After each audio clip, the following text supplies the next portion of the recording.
Chiranjeevi blood బ్యాంక్లో అయితే మనం ఉన్నాము. అంటే మెగాస్టార్ చిరంజీవి బర్త్డే అంగరంగ వైభవంగా అయితే ఇక్కడ జరుపుకుంటున్నారు. చిరంజీవి బర్త్డే అంటే మెగాస్టార్ చిరంజీవి గారి బర్త్డే అంటే ఒక ఇంట్లో పండగలా కూడా, అంటే ఒక తెలుగు ప్రజలు ఇంట్లో ఒక పండగలా కూడా చేసుకుంటూ ఉంటారు. అయితే ఈరోజు మనతో చిరంజీవి బ్లడ్ బ్యాంక్లో యాళ్ళ వరప్రసాద్ గారు ఉన్నారు, ప్రముఖ బిల్డర్ అండ్ మన voice founder and president. Varaprasad గారు చెప్పండి సార్, అంటే చిరంజీవి గారి బర్త్డే అంటే అందరికీ కూడా ఒక పెద్ద పండగ అని చెప్పాలి. ఈ రోజు అయితే ముఖ్యంగా ఇక్కడ ఎంతమంది బ్లడ్ డొనేషన్ క్యాంప్ అయితే మీరు ఆర్గనైజ్ చేశారు, ఏంటి ఎలాంటి కార్యక్రమాలు చేపడుతున్నారు సార్? ముందుగానండి చిరంజీవి గారి అభిమానంతో సూర్యతేజ డైరెక్టర్ అండ్ టీం వారందరూ కూడా ఇన్స్పిరేషన్గా తీసుకుని చిరంజీవి గారిని సేవా దృక్పథం ఇన్స్పిరేషన్గా తీసుకుని చేస్తున్న కార్యక్రమం అత్యద్భుతంగా జరుగుతుంది. వందల మంది వచ్చి రక్తదానం చేస్తున్నారు. ఇది ఒక దేవాలయం అండి. మేమందరం కూడా భక్తులం. మేమందరం ఆయన ఇన్స్పిరేషన్ తీసుకుని మేము సమాజంలో సేవా కార్యక్రమాలు ఎన్నో చేయడానికి కారణం మన వయసు నేను ముఖ్యంగా స్థాపించడానికి కారణం చిరంజీవి గారే.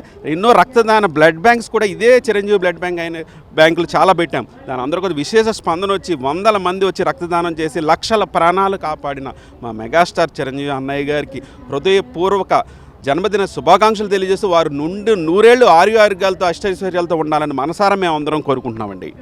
శ్రీనిబాబు గారు చెప్పండి సార్, ప్రత్యేకంగా మెగాస్టార్ గారితో మీకు ఒక అనుబంధం అంటే మరువలేనిదని చెప్పుకోవాలి. అంటే మీరు చిరంజీవి గారికి చాలా దగ్గర మనిషి, మీకు బాగా అంటే చిరంజీవి గారితో ఉన్న అనుబంధం ఎలాంటిదంటే ఏం చెప్తారు సార్? ఆయన గురించి ఆయన చెప్తే బాగుండదు, నేను చెప్తాను. శ్రీనిబాబు గారు మెగా వీరాభిమాని. ఎక్కడో చిరంజీవి గారిని దూరం నుంచి చూస్తే చాలు అనుకునే వ్యక్తి.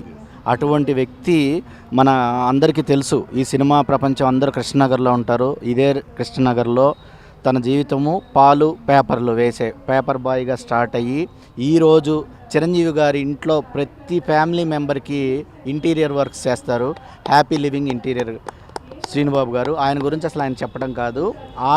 ఆయన చిరంజీవి గారి నుంచి ఇన్స్పైర్ అయ్యి ఆయన చేస్తున్న సేవా కార్యక్రమాలతోటి ఆయన కూడా అభిమానులు ఉన్నారు.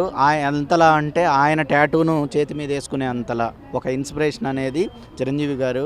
అలాంటి గొప్ప వ్యక్తి, అలాంటి గొప్ప వ్యక్తుల నుంచి ఇన్స్పైర్ అయిన గొప్ప వ్యక్తి మా శ్రీనిబాబు గారు.